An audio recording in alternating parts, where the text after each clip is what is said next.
दोस्तों, ईरान एक ऐसा देश है जिसकी ताकत और सत्ता के आगे यानी अमेरिका भी घुटने टेकता दिखाई देता है, जिसके रौब और हाजिर जवाबी के आगे इजराइल घुटनों पर है।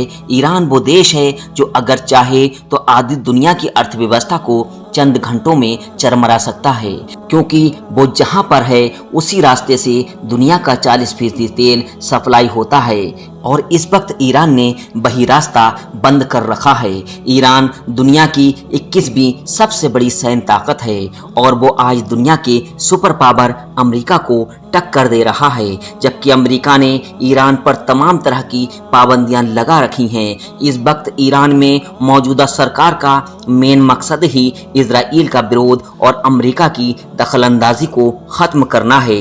1970 तक ईरान में पहलवी डायनेस्टी का राज था, जिसको अमेरिका और इजराइल का समर्थन हासिल था। उस दौर में ईरान अमेरिका का सबसे करीबी दोस्त माना जाता था।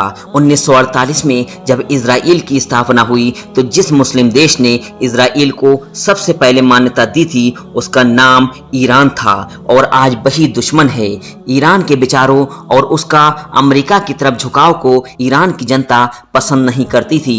इसी बात को लेकर वहां की जनता और सरकार में टकराव पैदा हुआ। इस टकराव ने ईरानी क्रांति को जन्म दिया।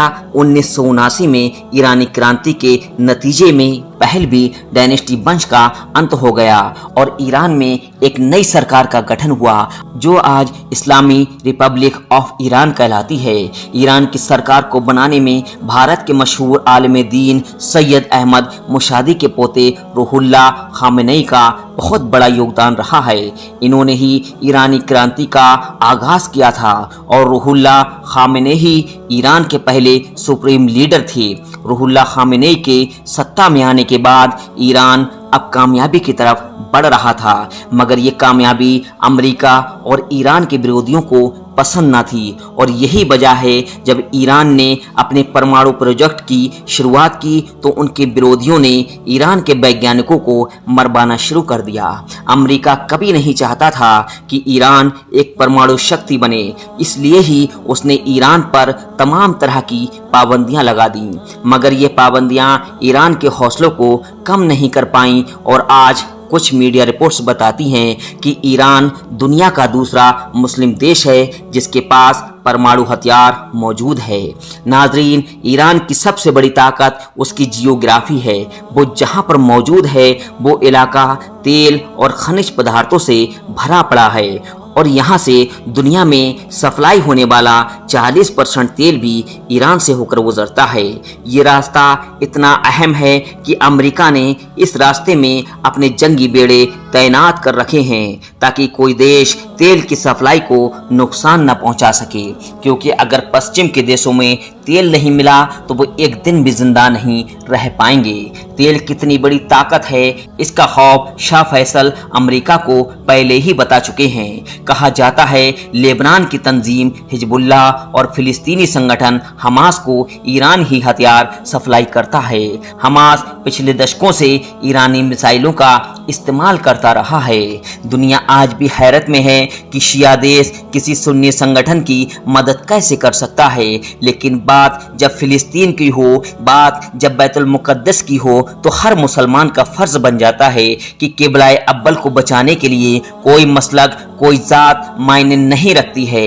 नाजरीन, आपको बताते चलें ईरान एक छोटा देश है मगर उसका मुकाबला अमेरिका जैसी बड़ी ताकत के साथ किया जाता है, जबकि ईरान का बजट 6 अरब 30 करोड़ डॉलर है और अमेरिका का रक्षा बजट 587 अरब डॉलर है। यहाँ तक कि सऊदी अरब ईरान से 9 गुना ज्यादा हथियारों और युद्धपोतों पर पैसा खर्च करता है। ईरान के पास 50 से जायद रडार सिस्टम मौजूद हैं। ईरान के पास मौजूद असर रडार द्वारा समुद्र में 2 किलोमीटर तक दुश्मनों का पता लगाया जा सकता है। ईरान दुनिया का तीसरा ऐसा देश है जिसके पास GTL टेक्नोलॉजी मौजूद है। ईरान अपने अधिकतर हथियारों को खुद बनाता है। उसके बनाए हुए हथियार आज दुनिया में इस्तेमाल किए जाते हैं। ईरान के पास दुनिया के सबसे खतरनाक फौजी सैनिक मौजूद हैं। ईरान की सेना में फौजियों की तादाद 6,70,000 से अधिक है।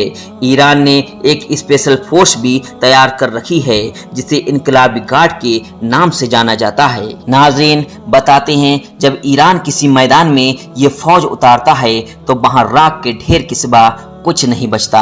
ईरान ने पिछले 30 सालों में टेक्नोलॉजी के मामले में खुद को इतना मजबूत कर लिया है कि इजराइल की भी हिम्मत नहीं है कि वो सामने से उसका मुकाबला कर सके।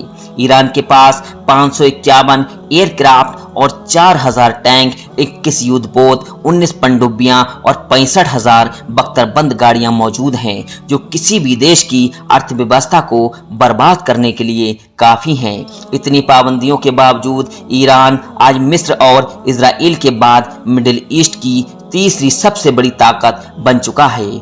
ईरान ने पिछले दिनों short range and long range की ऐसी मिसाइलें तैयार कर ली हैं जिनसे 300 किलोमीटर से लेकर 3,000 किलोमीटर तक हमला किया जा सकता है। कहा जाता है कि ईरान की मिसाइली सिस्टम को ताकतवर बनाने में रूस उसकी मदद कर रहा है, जो इस वक्त सबको नजर आ रहा है। उसकी वजह यह है कि रूस भी ईरान की तरह अमेरिका विरोधी देश है। 2016 में रूस ने ईरान को एक रडार टेक्नोलॉजी दी थी जिसके जरिए ईरान पर होने वाले किसी हमले को रास्ते में ही नाकाम किया जा सकता है।